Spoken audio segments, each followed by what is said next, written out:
we're going to cover TNT4j, but it's going to be in a somewhat bigger picture.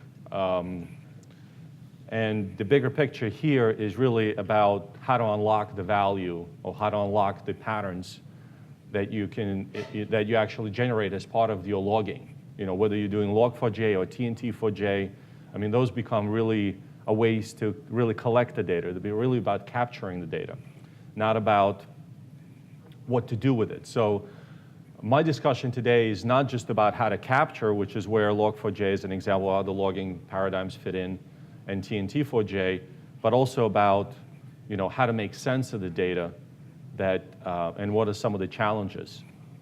So I decided to kind of call this topic Unlocking Big Data. Now, it doesn't necessarily mean you have to have a lot of data, and a big data does not necessarily mean you have to have a lot, right?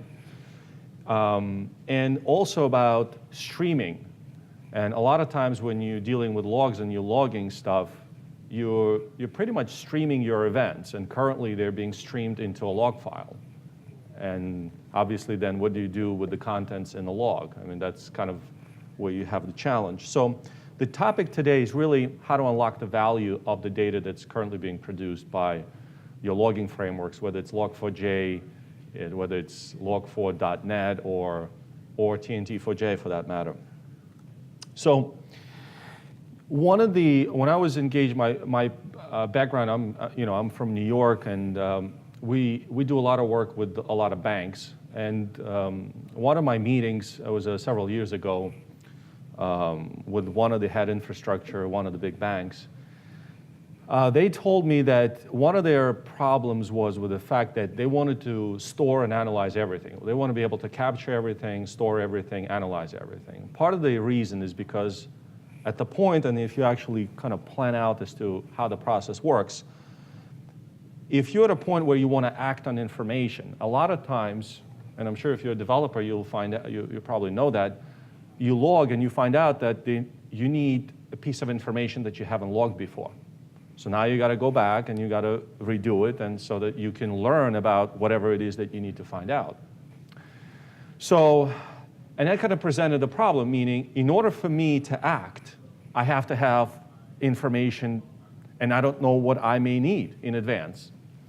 So obviously I need to be able to store everything, or I need to be able to store as much as I can, so that at a later point I can decide to go back and learn about whatever it is that I need to know. So this concept of capture everything, store everything, analyze everything, so that I can act later. And one of the problems really comes down to is, while the process is fairly simple, it's actually very complex to make it happen. And one of the issues, as you obviously look at this, is you have a fairly simple process. Well, collect all the information, store it, analyze, gain insight, and act. Well, to make that happen, you need to have technology in place, the hardware, the software, you need the human resources to make this happen. You need the data storage management, you need analytical tools. You need to put all this process in place in order for this to happen. So as you could see, it's a fairly involved and expensive process. Even with the big data platforms today, with like Hadoop and some of these others, while they make a lot of that simpler, it's still fairly involved process. You need to understand what is the right technology mix, what is the right data model, what are the right set of tools you need to put in place, what are the set of things that you need to develop on top of that, how do you present it, how do you query and index the data, and how do you analyze it so it's actually actionable. And that's a fairly challenging process and very involved, simply because we've gone through the same process. And it was, just to figure out what is the mix of right technologies to put together is a challenge in itself, especially with the, with the fast-growing pace of technologies in the Hadoop world. Each one of those, is evolving at a, lightning speed. I mean, you have to keep in touch, keep track of what's going on and constantly keep pace. So that's a big challenge. So it makes it very expensive. So when the original topic kind of came about, TNT4j, it really falls into a very small kind of aspect of this whole process. It really falls into the capture. Now, whether you capture the data using TNT4j, log4j, or some other mechanism, it doesn't really matter, you're just writing to a file. That's just the capturing methodology, it's how you get the data. The biggest problem is really what I call time to insight. Some of in the application performance monitoring would call it like a mean time to problem resolution. There's a variety of different terminologies. I call it time to insight because it's really time that it takes to gain insight so that it's actually actionable, not just that you see the data presented in some pretty dashboard. So to me, that was the challenge, and that's kind of where I kind of tasked myself was how do I make it simpler, or how do we simplify this whole process and make it actionable? So, and as we try to kind of put it in a different perspective, as you run your application, let's say in production, what you would find is there's a lot of stuff that you're already collecting, and I'm not sure if you're storing everything because that's a challenge in itself. You have to have the right data storage. In fact, one of the insurance companies I was involved in, we generated so much data that they needed to buy, expensive hardware that cost them hundreds of thousands of dollars. That in itself, the time that it takes to procure that and then manage that almost becomes a cost prohibitive, where they say, well, the cost of it is so much that we're not even sure if we can actually do that in the organization. So they say, you know what, maybe we don't want to do this.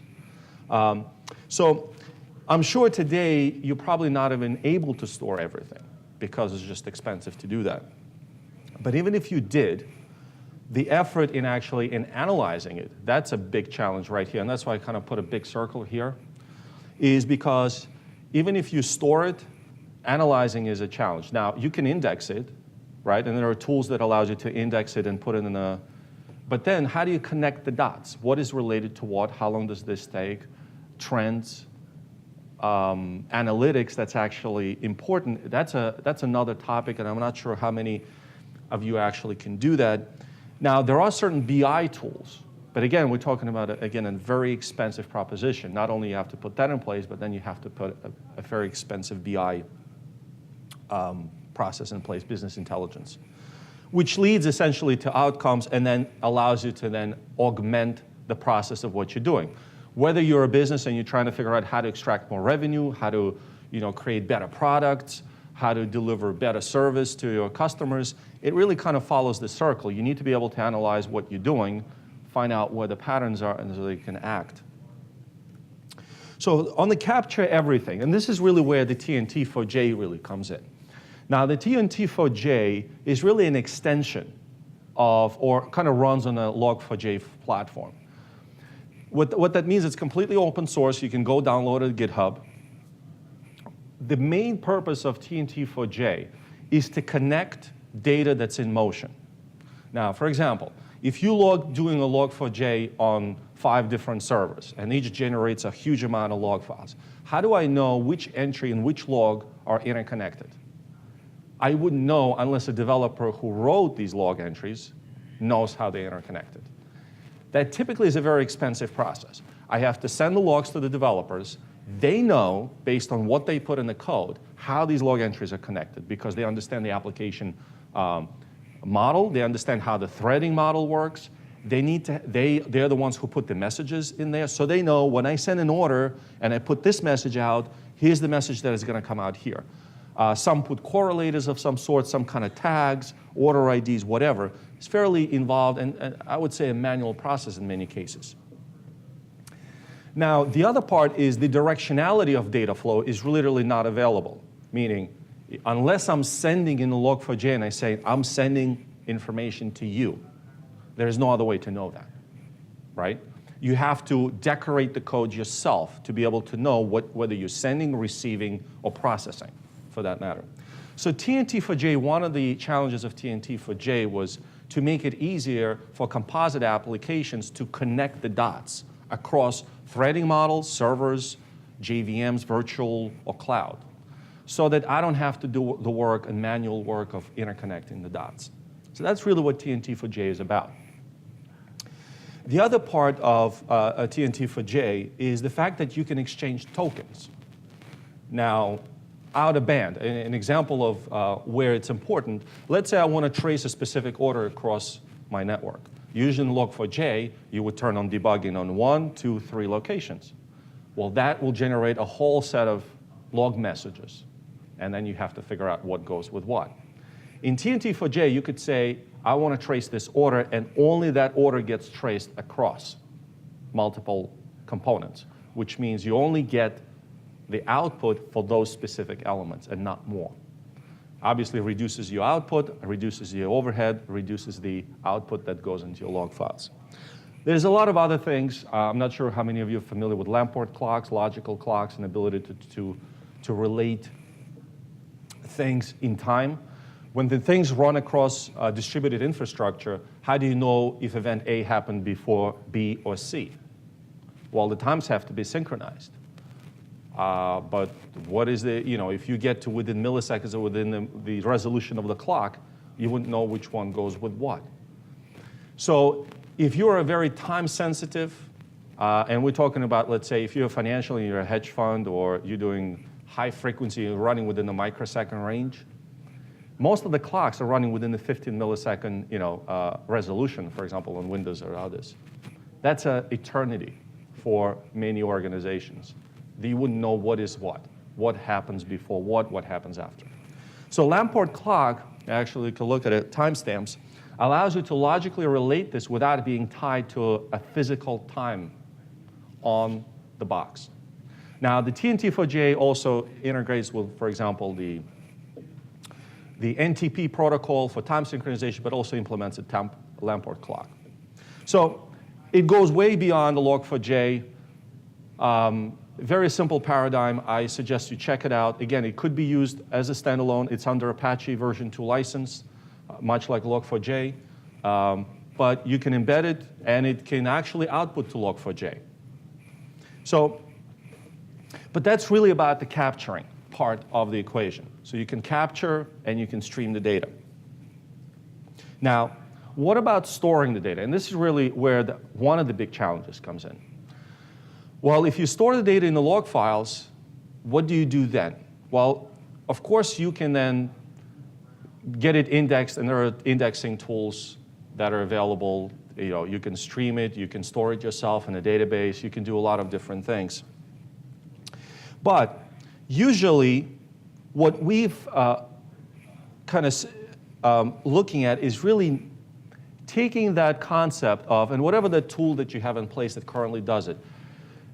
The point being is, even if it's on premises, it's a fairly expensive, relatively expensive process. What that means is you have to have, again, the hardware, the infrastructure, the human resources to actually manage that. So again, we're putting this process in place. Let's say this is in a TNT4j or Log4j. We're sending events out, and then we're getting them indexed and storing them in what I would call a repository, whatever that is. It could be a database, a SQL database. It could be some master index that basically allows you to index the data. But then the question is, what do you do if there's a problem? Do you look for things? How? How do you know if you're trending, if there's a problem? Unless you know what to ask for, it's kind of difficult to get insight, right? It's almost like you need to know what you're looking for. But what if I don't know what I'm looking for? Can you tell me what the anomalies where I should be looking at in order for me to figure out what's going on? So we call this streaming analytics. So I call it collectively streaming analytics. And if you look at kind of my t-shirt, it says JCool. And that's what JCool is, right? So the TNT4j is an open source API, allows you to stream the data, and JCool is the streaming analytics as a service that allows you to digest, analyze, and provide actionable insight. Now, as you could see, one of the things here, I kind of annotated here, is send, receive, send, receive. This is really important. Because if your log messages are just simple as hello, let's just say I'm going to give you a hypothetical example. Let's say your message says hello world, hello world, hello world, hello world across. Not much information can be derived from that, right? You don't know exactly how it moves. You don't know what to make of it. One of the things that we're doing here is really decorating it, decorating a message with things that allow us to derive what is happening with that data, with that message. Is it being sent? Is it being received? Is it, what other data needs to be included to enrich? Like, for example, what is the CPU memory at the time when you log? Because a lot of times when something happens, you want to know what other contextual information that I need to look at that will help me understand what's going on. Now, it doesn't have to be technical information like CPU memory, garbage collection as an example. It could be what was the order amount, what was the order ID, what was some of the other business context information that is related at that point. So you can ask IT-related or developer-related questions about the application, but you can also ask a business question about this. So it's kind of dual purpose here. Ask an IT or application performance question or ask a business question. So for example, what was the order amount at the time when the shopping cart failed? As an example, you're just giving it. Or what was the payment when you sent across? If it failed or was, let's say, delayed, what was the payment amount? Or what was the customer ID that was affected by it, right? So to be able to ask these questions, now imagine in order for you to do that, now you have to go to the log, you have to decorate it, and you have to make that happen, right? So again, you want to be able to store the data so you can ask these questions later, not say, oh, I need this data, but I don't have it, so now I have to go through this whole process to get it. And as we go kind of by example, so here's kind of how these actually pieces fall together. So here's the original process, which is capture, store, analyze, insight. And obviously you could do it yourself. You can invest in expertise, technology, hardware, software to make this happen. And in fact, some organizations do that, especially large organizations. They would invest millions of dollars in this in order to get actionable insight. However, there's a whole set of organizations that would like that, but not necessarily ready to invest that kind of money, simply because it's very expensive. So we are compressing this, what we call a compression of the time to insight, into this, which is if you capture and you act, J-Cool with TNT4j kind of fits in between. We stream, we analyze, we give you the insight. You act on it. You decide what to do with it. So the compression in this becomes fairly significant, right? You no longer have to deploy the hardware, the software. You don't need to worry about the mix of the big data technologies. You don't need to know how the data is managed and how it gets compressed and how it gets analyzed. All you need to do is get the insight and act on it and then stream the data. The challenge obviously also becomes is, well, streaming the data does require you to instrument your applications. But you need to get the data anyway, right? It's a process that you're going to have to do anyway, right? If you need insight into your order process or to your customers, you need to get that data from somewhere. You need to be able to obtain it from your application, so you're going to have to go through the instrumentation anyway. And I don't think very few can actually do it out of the box, right? You need to go hook into your order process, into your application, whether it's Java, .NET, or whatever, and extract the relevant data that's important. The rest can really be done automatically. And what I'd like to do is kind of show you an example of that.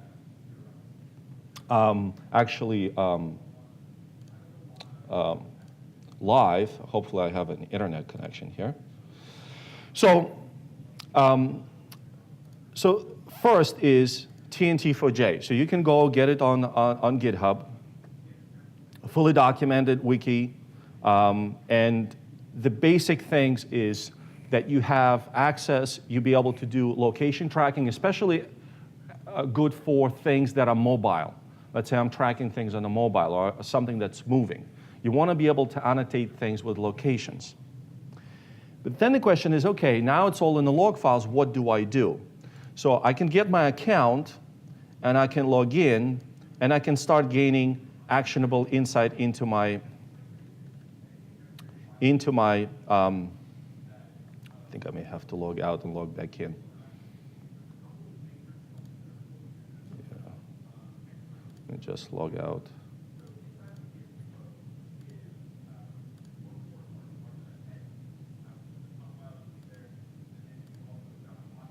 So I'm streaming my data into my account. So you basically go create an account and you get a repository. It's basically like a repository where the data goes. And basically what happens is the data is stored on our servers, and what we do is we generate different queries. So these we actually introduce a language that allows you to ask questions about your data. So it's not a SQL-like language. It's similar. But what it allows you to do is, for example, you could say get number of events, group by severity, order by severity, right? So it's kind of SQL-like, but it goes a little further than that. Okay. And what we do is we create all kinds of summaries, topologies, and things that have to do with your application. Now, this data is otherwise going to be basically stored in your logs, right? You're going to have to figure out what goes with what. So, for example, in this case, we're showing how your payment process, order process is working, fraud detection, routing, server fraud, and supply chain. So how would you get the topology otherwise from these logs? Well, you're going to have to analyze hundreds, thousands of time series data, and you're going to have to connect the dots. How you do this, you're going to have to, manually or use some kind of a tooling to do that. We can also look at, for example, a different performance charts, and you can basically create your own charts on the fly. You could just go and say viewlet, create a viewlet, and you can type in a query. And a query allows you to ask a question, get activities order by, and show as something. And that's really how we do the process. And this is an example. Get activities, show as a line chart. You can show as a heat map, show as geomap. So there's a variety of different ways to present it. So now I don't have to worry about how I do it. All you have to do is stream the data, and I can ask the right questions.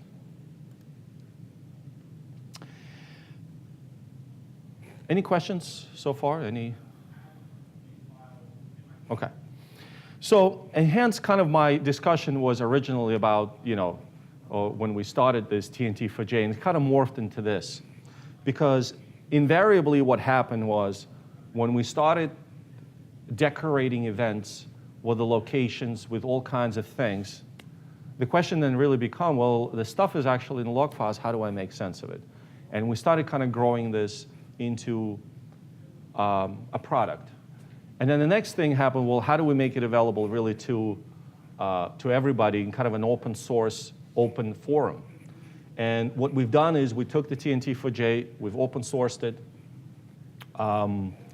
so that it's really available to everybody, right? It's completely free, so you don't pay for instrumentation. So it's kind of one of our things is instrumentation is free. You also get a free 14 days kind of account where you can come in and register and start playing. So you go to, for example, Streaming Analytics, you go get a free account, and you can start streaming. The question then really becomes is how do you get at the data? And that's really kind of where the TNT4j comes in. And that's kind of pretty much concludes my session. I didn't want it to be necessarily overly long, but hold on, where is it?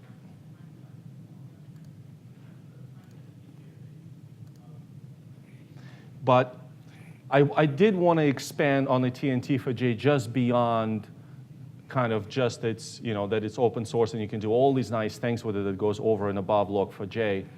I thought really the value here is not that you can just capture the data, but the value is that what you can do with it once you've captured the data. And that's really the final end result. Now we're working, there's going to be a lot more. We're going to be open sourcing a lot of components of the underlying framework so you can actually run it on premises in addition to as a service. The platform itself is built on an open source frameworks, big data framework, so you could literally store gigabytes, terabytes of data if needed. And then we have a Jackal language that allows you then, you can actually connect remotely and get it so you can stream it to other set of BI tools. An example, let's say you have your own dashboard and you want to be able to link it in. We have a ways for you to actually get it. So think of it as basically a pipe. You stream the data in, stores, analyzes, data manages, and then you can get the data out either via UI, Jackal, or other ways. So that's really kind of the premise behind the TNT4j and the service that is built on top of it. And that's kind of my top. Yes? So I was just wondering if you could elaborate a little bit about on TNT4j, Sure. how, just a little more details around how it does the connecting dots, like what it uses to say, well, things happen on this server or in this thread or here or Right. before or after this stuff going on this other machine, how it helps you tie these things back together. Right. So it's a good question. So the way that it, okay, so what it does is TNT4j has a lot of the built-in functionality that is part of the API. So for example, it automatically tracks and reports thread IDs, servers, it identifies the servers that you're running in, identifies the JVMs, identifies the garbage collection, all the other relevant information. So what that means is you don't need to worry about it as a developer. All you do is you log. We collect the information underneath and we send that out. You can also do is what we call add listeners, or what we listeners, or you can call them decorators. At the time of a log, we can call your listener class, and you can add your own decorators. So instead of saying log and say add attribute, add attribute, add attribute, which is make it very ugly. You know, why would I, instead of one log, why would I want to make 5 log statements? It's just not a good way to do it. So what you do is you register a listener and you say, every time a log entry happens, add this order amount, add this, this, and this, and you add it to our configuration file. So every time you log, your data gets decorated outside of your application completely. I guess those can be context sensitive. Exactly. Absolutely. So there's a file called TNT4j, and I'll give you an example of that. So it's like kind of like log4j, but the difference is where it allows you now to decorate and add your own stuff on top of it without having to change your application. So I'll give you an example of TNT4j configuration file. So we have a concept of a source. A source is basically your logical name of your application. It's not a class name. It could be a class name, but it could be, let's say, order process, or it could be a package name. So here's a configuration for COM NASTL. You can identify the data center and the geolocations. You can specify what those are if you want to override them in a static way. And you have the different factories that you can put in place. So for example, here's one of the listeners, that event level time filter that says based on the info and then based on the lapse time. So for example, in log4j, you can log if debug is set. But what if I want to log only entries that are longer than 5 seconds?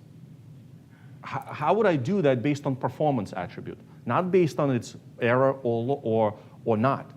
So you can comment those out, and we can have by elapsed time or wait time. Now, your application doesn't change. Your application makes a log and says, I'm logging an activity. If it doesn't match info and elapsed time, it doesn't get logged. Now, so that's just one. Then you can have different formatters. You can have JSON formatters, simple formatters, XML formatters. And then there's concept of syncs. A sync is where the data actually goes to. So you can have a log4j sync. You can have a buffered sync on top of a log4j sync. You can have, it's more like a data stream in Java, or you could write to a socket, or much like an appender concept. The difference here is that you can create appender on top of appender and fold them on top of one another to decorate it even more. So essentially what you have is a framework, completely open source, that allows you to add advanced functionality without having to change your application. Your application basically does log, log, log, and everything happens behind the scenes. The other part that's very important is passing tokens. Tokens, let's say you want to say, I received a request based on the zip code. I want to give you a directive to log that because I need it logged at runtime. How would you do that in log4j? Well, you go change the debug levels, and you're going to get for every order, for every request. Now, what if I want only a specific request and I want it at runtime? So what TNT4j allows you to do is this very simple thing. And this is what we call share logging context. So what you can do is your application can say, received an order and can say, my application key, give it a value. And then the other application can check for that value. And this is an expansion of a typical Log4j concept, is debug enabled, or is this enabled? This is debug enabled for this key, for this value. And you can change them at runtime. What we've really done is the keys are actually stored in the shared cache that could be bound to a cache or InfiniSpan or like a memcached or something like that.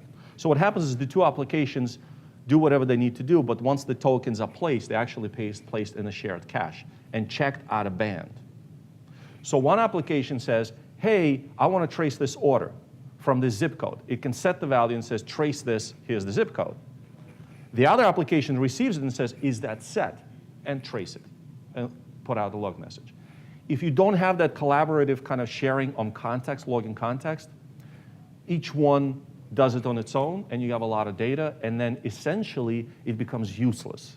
I found it to be useless as a developer because what happens is our original, before we went to service, our original application was actually an on-premise apps that we sold to enterprises.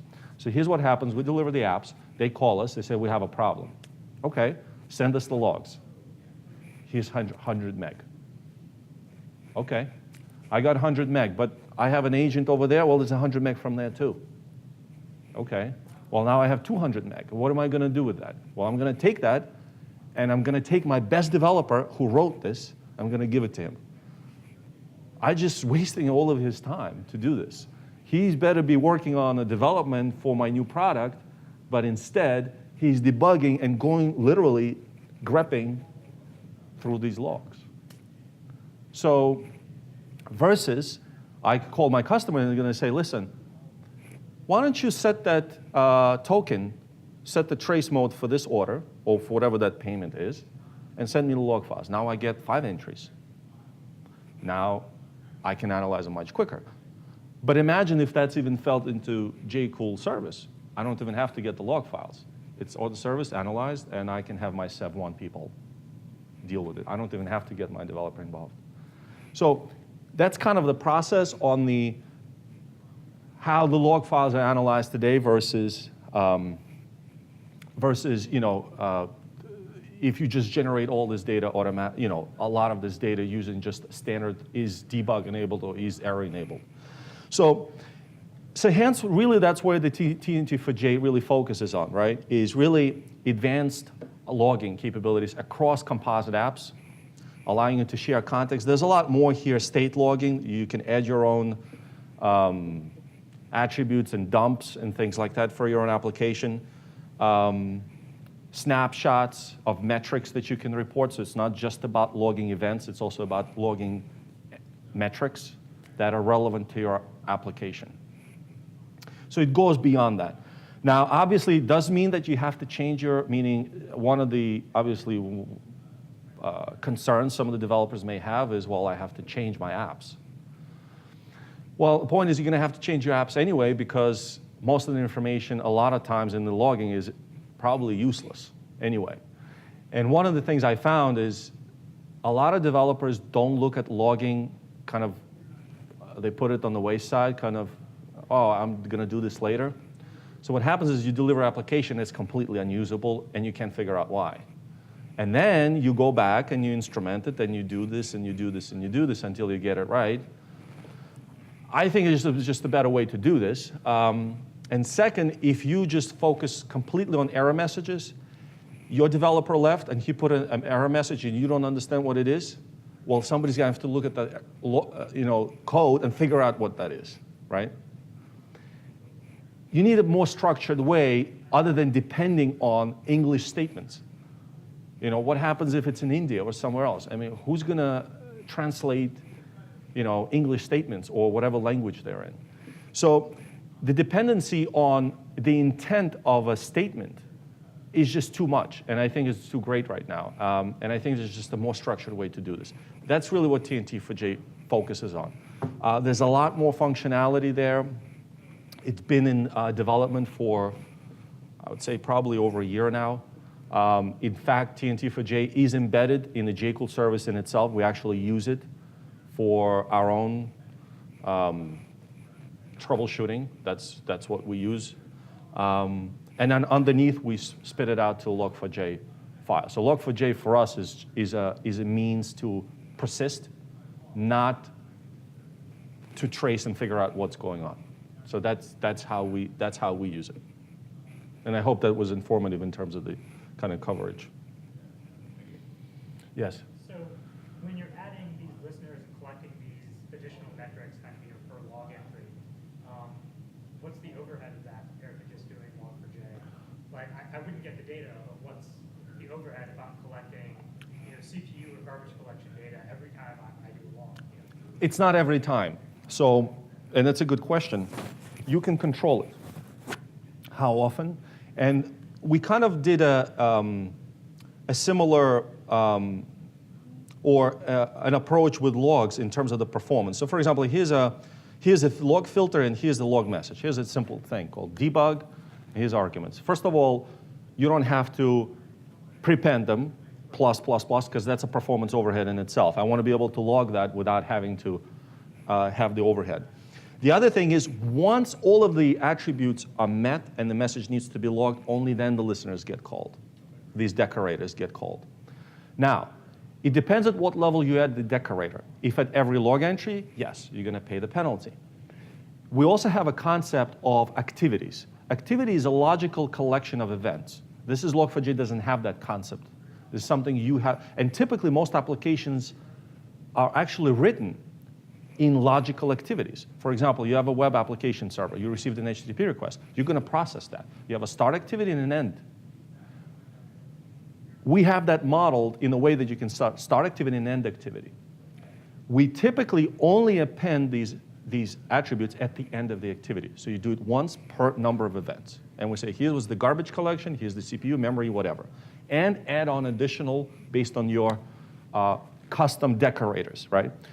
So yes, it is a performance, it may be a performance hit, but again, combined with the selective logging based on is set, only what's needed, it's actually less overhead, because if you enable tracing, every log4j statement is going to get called. So I could collect, for instance, CPU or garbage collection for a specific order.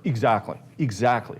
That becomes so granular and across a composite app chain versus have to enable everywhere, and now it says, well, I can't enable it because it's in production. I can't pay the performance penalty for everything, so it becomes useless, right? So I now have to go to development, reproduce it, but the set of requirements, the set of conditions are different, so now I'm chasing some phantom thing and I can't make it happen and it's taking me too long. So as you start getting into these kinds of like logistics of what it actually takes, you see it's a tremendous amount of time that you have to actually do when you're actually doing troubleshooting. So yes, so there is a performance, and we actually did a benchmark. Is set is slower than, for example, if you do a check, is set is slower than is debug, because if you actually look at the code, is debug, all it does is check one variable. So you're running in we actually did a check, I think it runs in 10 nanoseconds, that call. Our call will run in 20 nanoseconds. About twice as slow. However, you get a lot more function for that, right? Why? Because now you could check for a specific set key. Now, our call is a hash map call, so it will be as fast as anybody can get with a concurrent hash map or a hash map. Even if your map is distributed, what we do is we create listeners, replicate it, and store it locally, so that you don't have to go to the network and say, hey, is the set key? Because the network call is going to be way more expensive than a local memory call. So that's already built into the framework. You don't have to worry about it. It's always a local call. It's always a memory call. But it's going to be slower than checking a variable to say, is the variable debug? But it gives you a lot more flexibility, a lot more function. And you pretty much have control over every aspect of it. Example, log4j. If you have an error writing to a file, how would you know there's an error? You wouldn't, right? You don't know. In TNT4j, you can register error listeners. Any sync that generates an error will call you so you can do error processing. whether that means you want to log it somewhere else, you want to do some post-processing, whatever it is that you want to do when an error occurs. If you're doing other frameworks, you typically don't have that control. You fail to write to a log file, well, you have to look somewhere else to find out if there's a problem. A lot of those small little things, I think, will become important. And this is the TNT4j appender, which means you can actually log from log4j to TNT4j. So that's kind of a reverse. So I have an existing application that does log4j. I want to go through TNT4j and route it to JCool service as an example. So you can declare an appender. You see metrics on exception. You could say when exceptions occur, give me metrics. Garbage collection, give me CPU memory utilization blocks, thread information, all of that information, report to me on exceptions. Because typically, I don't know, when I do development and I get an exception, my immediate question, what else is going on? And I don't have that info because JVM may not be running or something else may be going on. The other important aspect of this was we'll call a dump framework. A dump framework allows you to register, let me show you this. Let me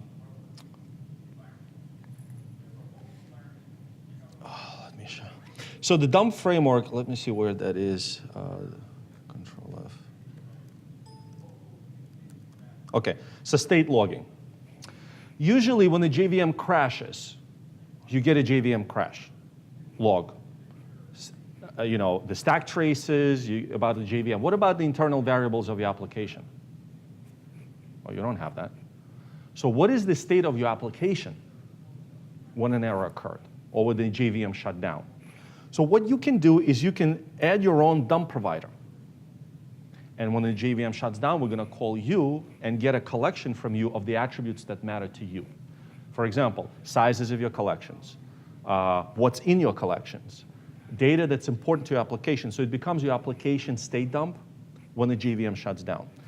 A lot of times when you get an error, when you have a problem, you question immediately what other things, not JVM related, but your application related. What was the collection size? What was in the collections? Maybe you have a memory leaks, things like that. So what you can do is register your own dump provider. And what the dump provider does is simply adds important variables to the collection, and we dump it on certain events, critical events, right? So now what happens, you request the log, you get the log, and you get the variables, you get the JVM dump, and you get your application dump. So now you have pretty much a lot of information to make a determination as to why you have this situation. And that's without JCool service. I'm just talking about dealing with log files. With JCool, this all gets sent out to the service and it just gets analyzed, right? Here, it's based on log files. So that's pretty much how this whole thing is set up. Just goes beyond just, and here's a way, for example, to create new activity. If you want to create a logical activity, create a new activity and then you end it. So that's a simple kind of a snippet where you can create your own snapshots or variables, metrics, create your event. Yes. Yes. So this is the way you would actually put in the code. Now, if you want to do simple like, log4j style, then it's just, you can just do log debug, log info, log error, and do it that way. Another way to do this is you can actually decorate your log4j. If you use us with the TNT4j appender, we have a set of pre-built decorators. They call them hashtags. So if you're doing, for example, a message and you're saying, give class name, here's the message, and here's an activity, the hashtags allow you to specify correlators, locators. For example, what if you want to report a geolocation, or you want to report a correlator or an order ID? And you want it to be not just embedded in your message, but you want it to be structured so that it could be used in the analysis. You hashtag them, and we have a set of tokens that you use. So you're using log4j combined with the TNT4j appender that's going to parse the event, find the hashtags, decorate your event, and then send it out. So there's two ways to do it, TNT4j directly or log4j with hashtags to TNT4j. It just depends your preference. Any other questions? I'm not sure what time it is. I forgot my. Okay, so we're good on time. All right, thank you for your attention. Please stop by our booth if you want to find out more, and we have more demos and more information about what we're doing. Thank you.